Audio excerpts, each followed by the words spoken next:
If you earn good money yet feel uneasy after purchases, this conversation is designed specifically for you today. I want to speak calmly, because money stress often hides behind normal lives and decisions that seem reasonable. For years, I believed working harder and earning more would automatically create lasting financial safety for my future. As my income increased and lifestyle improved, my sense of financial safety quietly started slipping away over time. Every purchase felt justified, responsible, and deserved, yet something underneath never truly felt stable or secure inside me. If that sounds familiar, I want you to know you are not irresponsible, careless, or bad with money. The problem usually is not spending too much, but spending in the wrong order without noticing it early on. Before we go further, if you value calm, honest money conversations, please gently like this video today here. You can comment where you are watching from, because those messages genuinely help shape future discussions for this channel.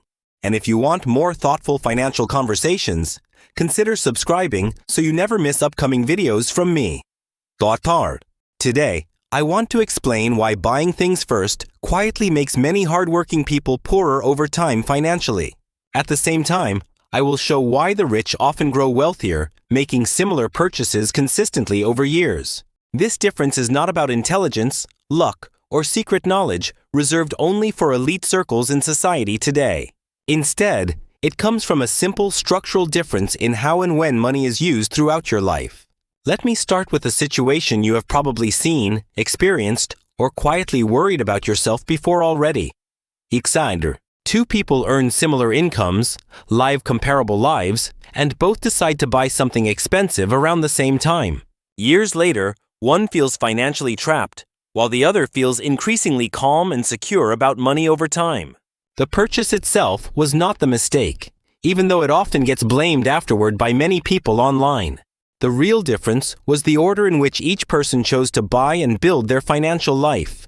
Once I understood this sequence, it completely changed how I approached money, lifestyle, and long-term decisions from that point forward. Most people assume financial progress comes from earning more, yet rarely question how spending timing shapes outcomes over decades. I once believed discipline alone would fix everything, until I noticed discipline applied to consumption still keeps you stuck. When income rises, lifestyle upgrades feel harmless, but they quietly lock future choices behind monthly obligations for years. This pattern is common across America today, especially among professionals earning enough to feel comfortable but not free. I call this the sequence trap, because it convinces smart people to upgrade before building financial engines first. Working harder inside this trap increases stress, because every raise simply funds bigger commitments instead of freedom long-term. I experienced this personally, celebrating raises while feeling strangely anxious about money despite outward success everywhere. The deeper issue is that buying things first delays asset growth that could later support everything else automatically. Once assets exist, purchases feel lighter, because income arrives without demanding constant effort from you daily stress. Rich individuals understand this order intuitively, even if they never explain it using financial language publicly, often clearly. They focus first on building assets that generate cash flow before committing to long-term lifestyle costs monthly. This approach protects their capital, while time and compounding quietly handle most of the heavy lifting for them. To see why order matters, imagine treating a major purchase like an investment decision, instead first carefully planned. Most people save cash, buy the item, and permanently give up years of stored effort immediately afterward emotionally. Afterward, rebuilding savings requires discipline, time, and emotional restraint that few enjoy, repeating every decade again patiently alone. The wealthy flip this process by letting invested capital produce income that handles purchases responsibly over time consistently. Instead of shrinking net worth, their purchases sit on top of systems already working daily for them quietly. This difference feels subtle early, but over years, it creates dramatically different financial realities for families nationwide today. I wish someone had explained this to me earlier, before I rewarded myself too quickly financially each raise. Understanding sequence changed my behavior first, then slowly transformed my finances without dramatic sacrifices over time consistently measurably. At this point, most people think the solution is stricter budgeting, deeper sacrifice, or simply earning much more money. I thought that too, until I realized budgeting controls leaks, but never builds the engine that creates wealth. You can perfectly manage expenses for decades and still feel stuck if no assets grow quietly underneath consistently. This is why many high earners feel anxious, because their lifestyle depends entirely on continued work and steady paychecks. I remember checking my bank account often, not because numbers were low, but because obligations felt heavy constantly. That was the moment I understood income alone cannot buy peace when expenses grow alongside it unchecked quickly. Most financial advice focuses on cutting spending, but rarely explains how wealthy people structure purchases differently over time. They do not eliminate enjoyment. They delay it until systems exist to support it sustainably over long periods. This delay feels uncomfortable early, especially when peers upgrade homes, cars, and vacations around you constantly everywhere online. I felt that pressure strongly, watching friends celebrate upgrades while telling myself patience would matter later much more. The difference is wealthy people accept temporary discomfort, knowing it buys permanent flexibility later in their financial lives. They understand flexibility matters more than appearances, especially when markets shift or incomes change unexpectedly over long horizons. Buying things first removes that flexibility, locking future decisions into obligations you must continuously maintain for many years. I did not fully grasp this until I compared two similar earners making opposite financial choices over time. Their incomes looked identical on paper, but their stress levels and options diverged dramatically after several years passed. Brass. This comparison opened my eyes to how sequence quietly shapes freedom more than income size ever could alone. Once you see it, you cannot unsee how many decisions reinforce dependence instead of independence over long careers. I want to walk you through specific examples, so this does not remain abstract or theoretical for anyone watching. Let us start with something simple and relatable, like buying a car most Americans dream about at some point. This example clearly shows how timing alone changes whether a purchase builds stress or freedom over the long term. Imagine wanting a $50,000 car and approaching that decision the way most middle-class buyers do. They save aggressively, delay enjoyment, then hand over hard-earned cash, instantly converting years of effort into depreciation. After purchase, the car provides convenience and pride, but their net worth permanently drops by $50,000. Now imagine someone with the same desire, income, and taste, but using a completely different financial sequence approach. Instead of buying first, they invest that $50,000 into assets producing steady income annually without extra labor. Those assets might generate $5,000 yearly, enough to responsibly cover monthly car payments over time consistently. Over 10 years, the car gets paid off while the original investment remains intact and growing steadily, compounding. One person exchanged savings for convenience, while the other used asset income to fund the same lifestyle choice. This single difference quietly separates people who feel stuck from those who feel increasingly free financially over time. I used to think this approach was only for wealthy families until I studied patterns carefully in real life. The truth is, these strategies rely on patience and structure, not extraordinary income or intelligence at all levels. Most people could apply this logic, but emotional pressure pushes them toward immediate rewards from work and society. Delayed gratification feels difficult because it is invisible, while consumption feels visible and socially rewarded in modern culture.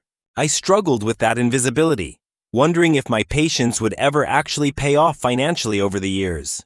What changed everything was realizing assets quietly accumulate progress, even when nothing exciting seems happening on the surface.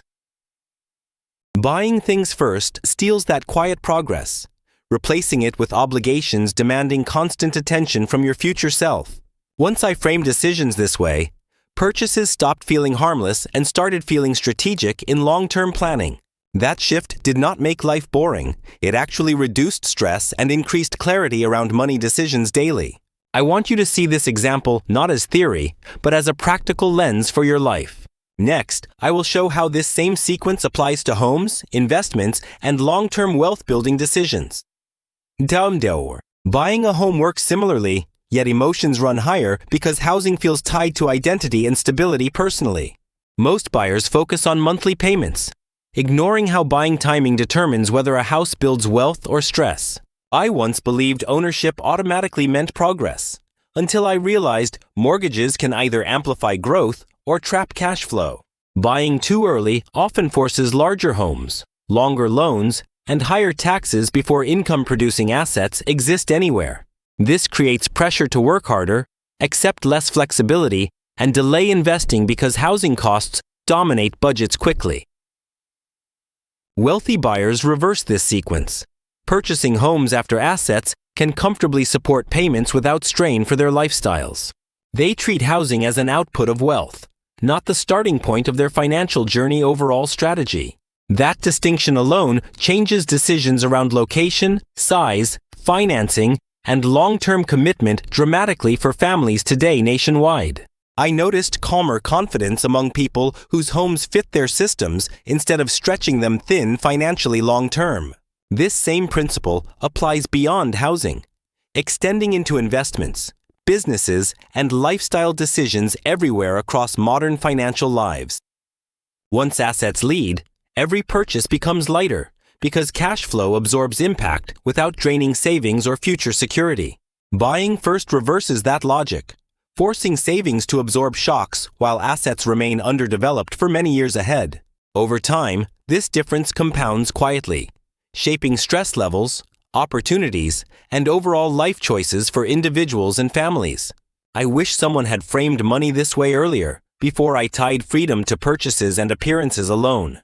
Understanding sequence allowed me to separate enjoyment from urgency, patience from deprivation in my financial decision-making process overall.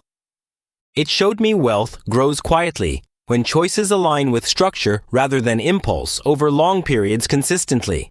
This realization prepared me to understand deeper strategies wealthy people use intentionally to protect capital, growth, and flexibility. Those strategies build upon sequence, not shortcuts, hype, or constant financial complexity that confuses everyday investors over time. Next, I want to explain how assets themselves become tools for buying without selling or shrinking net worth. This is where many people misunderstand wealth, confusing borrowing intelligently with reckless debt because nuance matters greatly here. One powerful shift happens when assets stop being something you sell and start becoming something you borrow against. Wealthy people avoid selling appreciating assets because selling ends compounding and often triggers unnecessary taxes immediately for them. Instead, they borrow against assets at low interest rates, allowing investments to keep growing uninterrupted over long periods of time. When I first heard this, I thought borrowing always meant danger, stress, and financial instability for ordinary people like me. But the difference lies in what you borrow for and what supports that borrowed money over long periods of time. Borrowing to consume creates pressure, while borrowing against strong assets preserves flexibility and control throughout your financial life journey ahead. Banks lend cheaply to asset holders because growing collateral reduces risk dramatically for lenders over long investment horizons consistently. This explains why wealthy individuals rarely liquidate stocks, businesses, or property unless strategically necessary for long-term advantage purposes. Imagine holding a diversified portfolio growing faster annually than the interest charged on borrowed funds by lenders today consistently. In that situation, borrowing allows purchases without shrinking the engine producing future wealth for your long-term financial independence goals. Selling breaks that engine, forcing you to rebuild momentum from a smaller base afterward while time continues moving forward relentlessly. I once sold investments too early, thinking safety mattered more than growth during uncertain moments in my financial journey back then. Looking back, the lost compounding cost far more than the temporary comfort selling provided during those emotionally stressful decisions times. Wealthy investors accept short-term volatility because they protect long-term ownership relentlessly across decades of disciplined investing behavior. This strategy works only when borrowing is modest, disciplined, and backed by real cash-flowing assets with predictable returns attached. Used poorly, leverage magnifies mistakes, which is why understanding sequence matters before borrowing anything at scale over long periods of time. That brings us back to sequence, because borrowing only works after assets already exist and generate stable income streams first. Without assets, borrowing feels dangerous, stressful, and fragile, instead of empowering and flexible for most households navigating modern economic realities. Once assets are in place, borrowing becomes a tool rather than a threat for expanding opportunity, choice, and long-term security. Next, I want to show how taxes quietly punish employees while rewarding structured business ownership through pre-tax spending advantages legally. One quiet advantage wealthy people use involves spending money before taxes, while most employees spend after taxes are taken. When you earn a salary, every dollar reaches you already reduced by federal, state, and payroll taxes automatically. That means buying anything personally requires earning significantly more than the price printed on the receipt. I did not fully grasp this until I compared my paycheck purchases with expenses business owners deducted legally. Business owners often pay for vehicles, technology, education, and travel using revenue before taxes reduce purchasing power. This alone lowers real costs dramatically. Even when buying identical items employees pay full price for personally. At higher tax brackets, the difference feels shocking because taxes quietly become the largest lifetime expense most people face. This insight pushed me to explore small freelance work, not for income, but for structural flexibility around expenses. Owning even a modest business changes how money flows, creating efficiency instead of constant financial friction every month. Wealthy individuals understand taxes as a system, not a punishment, and position themselves accordingly over long careers. This does not require massive companies, but intentional structure aligned with legal tax rules and responsible planning. Over decades, pre-tax advantages compound just like investments, quietly widening gaps between employees and asset owners. Most people never notice this difference because it hides inside paychecks and monthly expenses invisibly. Once you see it, employee spending feels heavier, while structured spending feels lighter and more efficient.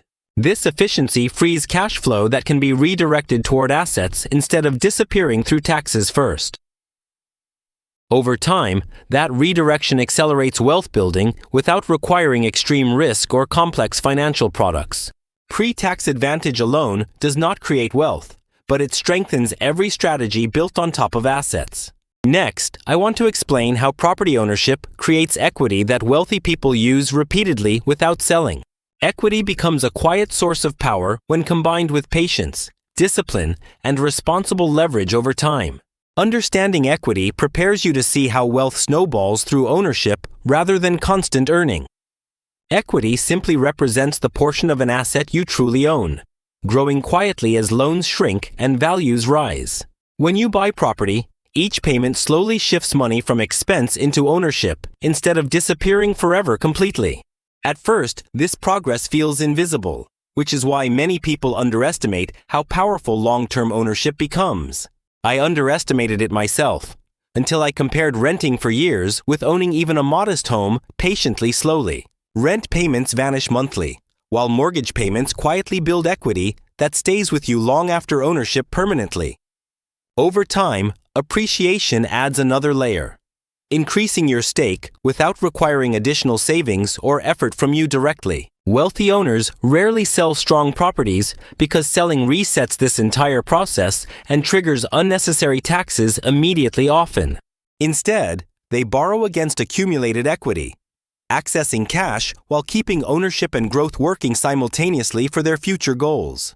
This allows one property to help fund another, creating a repeating cycle that expands options steadily over time.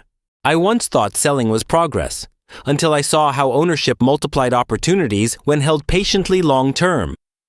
This snowball effect explains why homeowners often gain flexibility, while renters face rising costs without leverage options annually. Equity is not about houses alone, but about ownership positions that grow alongside time consistently over decades.